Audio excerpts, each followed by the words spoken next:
مجھے یہ فرما دیجیے میں سر جو آپ نے ایک جو کانٹیکسٹ میں بات تھی وہ تو آپ نے جمہوریت کمزور ہوئی ہے تگڑی ہوئی ہے یہ تو آپ نے بالکل ٹھیک بتا دیا کہ جمہوریت کی تو خیر اس وقت وہ حالت نہیں ہے لیکن میں صرف اس سے پہلے کہ میں ذرا اس کو آگے لے کے چلوں کیا جو میرا سوال تھا کہ یہ آپ نے پہلے بھی دیکھا ہے کہ اس طرح کی لمبی تناؤ لڑائی کہ ون آفٹر دی ادر چلی جائے یا correct me if I am wrong کیا آپ نے ماضی میں یہ دیکھا ہے؟ دیکھیے اگر ہم ماشاء اللہ اور اپوزیشن کی بات کریں گے تو ماشاء اللہ اور اپوزیشن کی لڑائی تو 11 سال بالکل 10 سال 9 سال رہی لیکن کیا سویلین سیٹ اپ میں اتنا لمبا تناؤ رہا ہے میرے نقطۂ نظر سے نہیں رہا. ہم نے شروع میں جو مسلم لیگ نون اور پیپلز پارٹی 2008 میں گورنمنٹ بنائی تھی انہوں نے ساتھ مل کے بنائی تھی پھر الگ ہو گئے لیکن ایک انڈرسٹینڈنگ ضرور رہی اس میں کہ چیزوں کو ڈیریل ہونے نہ دیا جائے حالانکہ ایک دوسرے میمو گیٹ بھی ہم نے دیکھا نواز شریف بڑے کالا کوٹ پہن کر بھی گئے یہ سارے اپ ہیولز ہم نے دیکھے ہیں لیکن اس وقت جو تناؤ ہے وہ میرے نقطۂ نظر سے اس لیے تشویشناک ہے کہ عمران خان اس گورنمنٹ سے بات نہیں کرنا چاہتے لیکن ان سے بات کرنا چاہتے ہیں جن پر وہ الزام لگاتے ہیں کہ انہوں نے ان کی گورنمنٹ ڈیزالو کی یہ میرے لیے پرابلمٹک ایشو ہے میرے لیے پرابلمٹک ہے کہ عمران خان یا تحریک انصاف تحریک چلا پائیں گے ہو سکتا ہے میں غلط ہوں لیکن مجھے نہیں لگتا لیکن کیا عمران خان کو اور تحریک انصاف کو جس طریقے کے پابندیوں کا سامنا ہے کیا حکومت کہیں ان کو ریلیکس دے گی اور اگر نہیں دے گی تو حکومت کیسے دعوے کر سکتی ہے کہ وہ ایک ڈیموکریٹک گورنمنٹ ہے؟ عمران شوکت صاحب یہ بات تو میرے خیال میں یہ بحث طلب اب شاید رہی بھی نہیں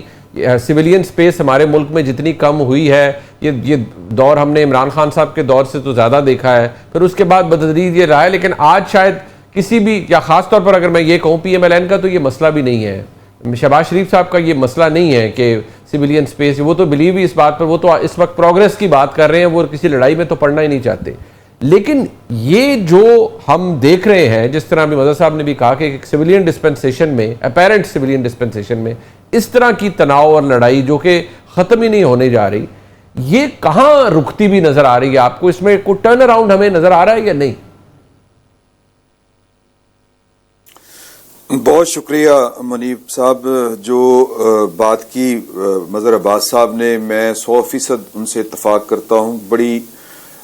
جو بنیادی بات ہے وہ تو بیسیکلی ڈیموکریسی کی ہے میرا خیال ہے کہ پاکستان میں ڈیموکریسی جتنی آج کمزور ہے اتنی یہ اسی سے ملتے جلتے ہی حالات ہم نے دیکھے ہیں 2018 میں بھی اور اس سے پہلے بھی تھوڑی سی سپیس جو پیدا کرنے کی کوشش پولیٹیکل پارٹیوں نے کی تھی وہ بڑے طریقے اور سلیقے کے ساتھ میثاق جمہوریت کا جو ذکر کیا گیا اس کے بعد جو سپیس پیدا ہوئی تھی وہ سپیس کو ختم کرنے کے لیے شاید پاکستان تحریک انصاف کو پروموٹ کیا گیا تھا اور ان کو لایا گیا تھا تو اب معاملہ یہ ہے کہ جو زیادہ ہمیں جو وہ چبھ رہی ہے چیز جو کھٹک رہی ہے وہ ہے کہ شاید 2018 سے زیادہ یعنی عمران خان صاحب کے دور سے زیادہ حالات جو ہیں وہ بدتر ہوئے ہیں جمہوریت کے حوالے سے آئین کے حوالے سے دستور کے حوالے سے سول لبرٹیز کے حوالے سے تو اس میں میرا یہ خیال ہے کہ جو ایک نیا فریق پیدا کیا گیا تھا اس نے اپنا سیاسی چلن رکھا نہیں اس طرح سے کسی بھی وجہ سے جیسے بھی وہ ایک پولیٹیکل پارٹی ایک بن تو گئی اور پاکستان تحریک انصاف اس وقت پاکستان کی سیاست کی ایک بہت بڑی حقیقت ہے اس سے آنکھیں بند نہیں کی جا سکتی لیکن کیا اس کا سیاسی طرز عمل ہے یہ بڑا اہم سوال ہے تو جمہوریت آئین کی بالادستی یہ نہ کسی اسٹیبلشمنٹ کا کام ہے نہ اس کا فرض ہے کہ وہ معاشرے کے اندر قائم کرے اور نہ ہی جو ہے یہ کسی قوت کا کام ہے ایون کہ جوڈیشری کا بھی اس طرح سے کام نہیں ہے نہ وہ شاید یہ اگر کوئی موقع بھی آئے تو نہ انہوں نے ماضی میں کبھی اس طرح سے کیا ہے اکا دکا واقعات کے علاوہ تو یہ کام سیاست دانوں کا تھا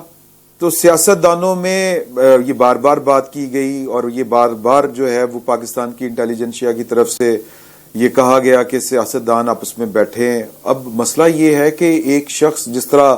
مظہر صاحب کو یہ بات جو ہے وہ بڑی چبھ رہی ہے یا ان کو یہ جو انہوں نے تحریک انصاف کا ذکر کیا ہے کہ وہ جمہوریت کی بات غیر جمہوری قوتوں سے کرنا چاہتے ہیں تو بیسیکلی جو فنڈامنٹل ایک جو سوچ کا جو بگاڑ ہے وہ پاکستان تحریک انصاف میرا خیال ہے کہ وہ پولیٹیکل پارٹی ہے کہ اگر وہ پولیٹیکل پارٹیوں کے ساتھ بیٹھے اور راستہ نکالے پارلیمنٹ سے ہی یہ ساری چیزیں ٹھیک ہونی ہیں. بٹ مسئلہ یہ ہے نا عمران شوکت صاحب، ایک منٹ بس احترام، ابھی آپ نے جو کہا، دیکھیے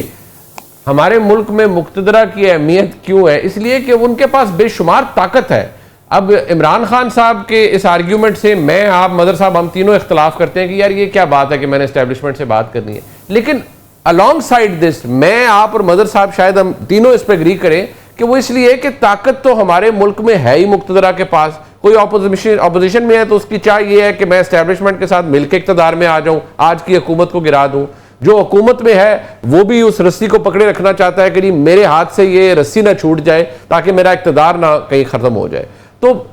ہم ذمہ داری ہم کہتے ہیں کہ نہیں اسٹیبلشمنٹ کی نہیں ہے ملک میں جمہوریت لانے کی، لیکن پھر وہ سپیس بھی تو نہیں ہے نا کسی سیاستدان کے پاس کہ سارے سیاستدانوں نے ہی فیصلے کرنے ہیں اور ان کی مرضی سے ہی سیاسی نظام آگے چلنا ہے. نہیں دیکھیں، بات یہ ہے کہ آپ ایک درخواست لکھ کے پاکستان کی اسٹیبلشمنٹ سے جو ہے وہ اس کی قوت نہ کم کروا سکتے ہیں، نہ اس کے اختیارات کچھ کم کر سکتے ہیں. ایک سیاسی عمل ہے، اگر وہ سیاسی عمل جاری رہے گا، تواتر کے ساتھ جاری رہے گا، اور جو پولیٹیکل پارٹیز یا پاکستان کی جو پولیٹیکل لیڈرشپ ہے وہ اس بات کا اگر اس کو احساس ہوگا، وہ ایک بڑی چھوٹی سی سپیس ہوتی ہے اور یہ صدیوں نہ صحیح لیکن دہائیوں پر یہ جو عمل ہے یہ اگر وہ پروسیس چلتا رہے تو پھر جا کے کوئی تھوڑی بہت گنجائش پیدا ہوتی ہے. جس طرح مدر صاحب نے کہا کہ پچھلے 60 سال میں ہم یہاں تک پہنچے کہ ایک جو آئینی اور قانونی طریقے کے مطابق جو تھا وہ انتقال اقتدار ایک صدر سے دوسرے صدر، ایک پارلیمنٹ سے دوسری پارلیمنٹ والا سفر ہم نے پورا کیا. تو جو ڈیپ سٹیٹ کا جو رول ہے اس رول کو کم کرنے کے لیے بھی اسی طرح کی سیاسی جدوجہد ہی کرنی پڑے گی. اچھا جی. اور وہ اگر کوئی کہتا ہے کہ جی کہ وہ پاکستان کی اسٹیبلشمنٹ کے ساتھ مل کے، دیکھیں یہ شراکت اقتدار والی بات اپنی جگہ کے اوپر درست ہے، لیکن یہ جو کہہ لیں کہ کھلے عام کہنا یا پھر یوں کہنا کہ جی کہ جو